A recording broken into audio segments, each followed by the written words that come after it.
هذا اليوم الفضيل وفي هذه الساعة المباركة نسألك يا الله بركة في العمر وصحة في الجسد وسعة في الرزق، ونسألك يا ربنا حسن الخاتمة. يا صباح الورد والفل والياسمين، كل سنة وانتم طيبين يا أحلى مملكة في الدنيا.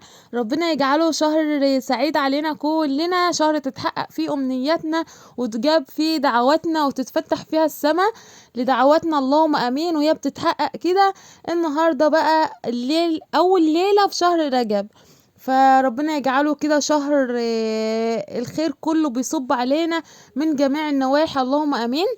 النهاردة بقى مش عايزين نعدي اليوم ده من غير ما احنا ندعي وندعي وندعي وندعي على قد ما نقدر ان البركة بقى تدخل في حياتنا كده، وان بصوا كل حاجة انتوا بتحبوها او محتاجينها ان هي تستجاب النهاردة هتستجاب بأمر الله. ربنا يكتب لكم النهاردة استجابة لدعواتكم ولدعواتي، اللهم امين. اللهم بارك لنا في رجب وشعبان وبلغنا رمضان وتسلمه منا سالما يا أرحم الراحمين، اللهم أمين. اللهم بلغنا رمضان لا فاقدين ولا مفقودين، اللهم أمين. النهاردة أفضل ليلة من 5 ليالي ربنا اتكلم عنهم أو ورد حديث عنهم، ان 5 ليالي لا يرد فيهن الدعاء: ليلة الجمعة، وليلة أول ليلة من رجب، وليلة النصف من شعبان، وليلة العيد، وليلة النحر.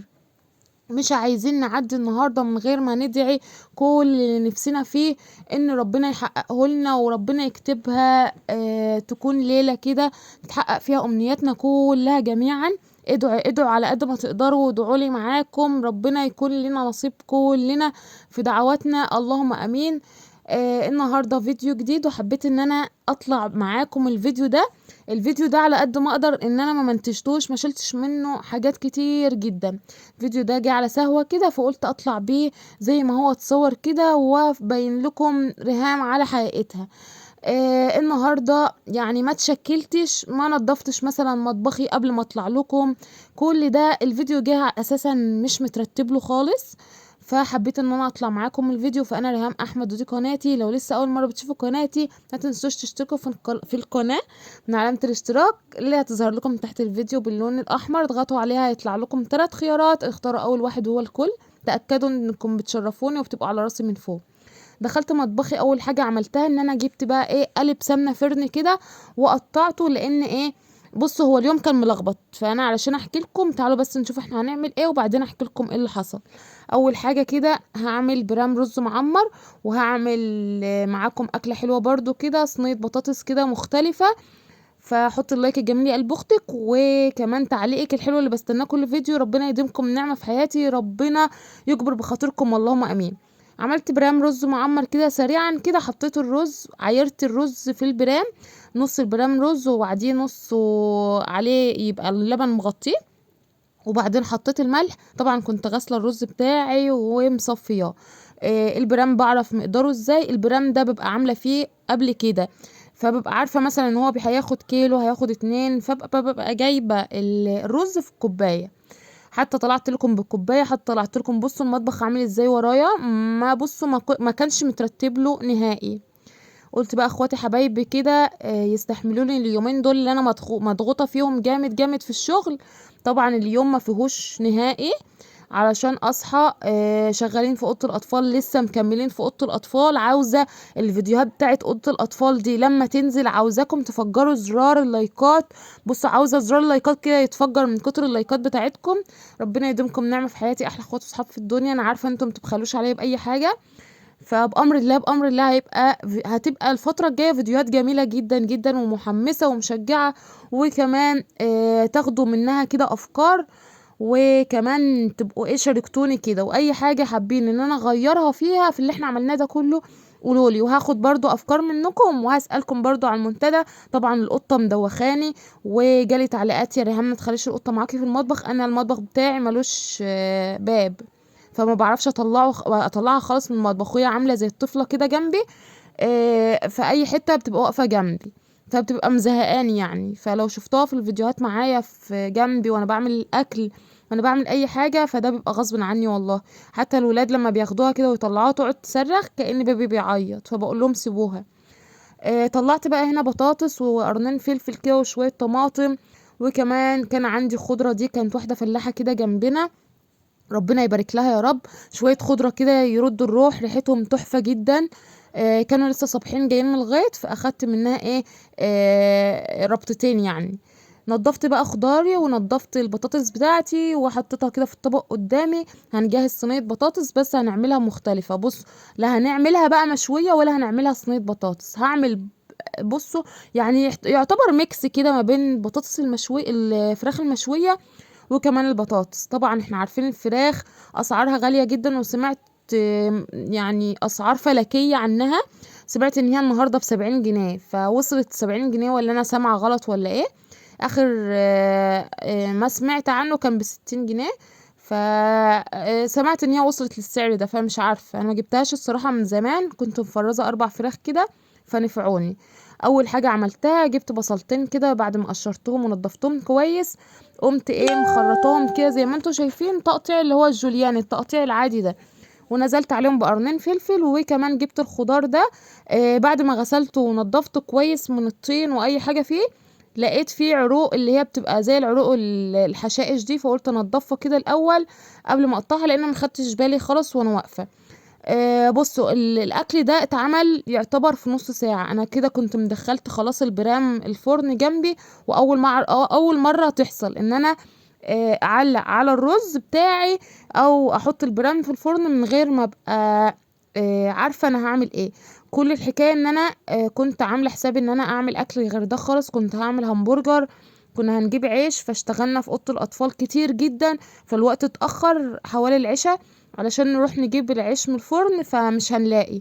فقلنا ايه, محمود قال لي مش مشكلة اي حاجة وخلاص. طلعت كيس دبابيس كده كان عندي في التلاجة، وقلت اعمله ميكس كده مشوي بطعم الشوي، وعلى ايه صينيه بطاطس احط لهم فيها بطاطس، بحيث ان هما ايه يلاقوا حاجه يغمسوا بيها، يعني ما تبقاش مشويه بس كده.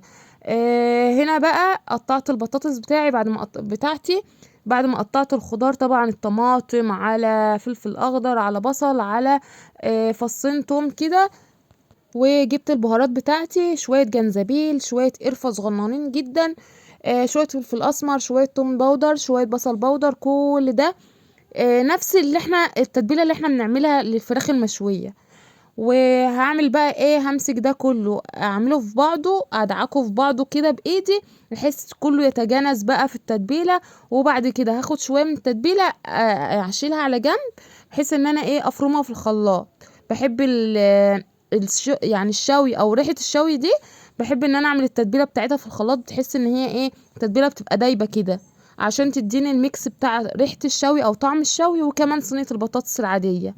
اهو هفرد بقى بقيه التتبيله كده في القعر، وهجيب الدبابيس. طبعا انا قلت لكم ما كنتش عامله حسابي ان انا اعمل الاكله دي خالص، فاللي اخرني ان انا طلعت الدبابيس كانت متلجه واستنيت عليها ان هي تفك خالص علشان ايه اشتغل فيها. فمسكت الدبابيس كلها كده ونغستها بحيث تشرب من التتبيله اللي انا هحطها فيها، لان انا مش هركنها في التتبيله خالص تماما. فلما تغلي بقى تشرب من ايه، من الصوص اللي انا هحطه عليها ده. همسك بقى دبابيس كده وادعكها دعكه حلوه في البصل والحاجات اللي انا عملتها والخضار. وبعدين حطيت البطاطس وجبت بقيه التتبيله في اللهم ذكرني في الخلاط، وحطيت عليها طماطميه كده وفرمتهم في الخلاط. بصوا عملوا ميكس خطير جدا جدا، والريحه كانت فظيعه. هحطها بقى على وش صينيه البطاطس كده، وبعدين اعلقها على البوتاجاز تستوي براحتها خالص، وبعدين ابقى احمر ايه وشها في الفرن. اتأكدت بقى ان هو اتغطى كله، وبعدين شوية الصوص الاخار اللي اتفضلوا في البتاع ده اسمه ايه، في الخلاط، شفشق الخلاط، حطيت عليهم شوية مية ونزلت عليهم كده على وشها. وهعلق بقى ايه عليها كده تستوي براحتها. هنا كان بالظبط انا كنت لسه هعلق عليها وكان الرز بتاعي استوى وخد بقى اللون الجميل ده.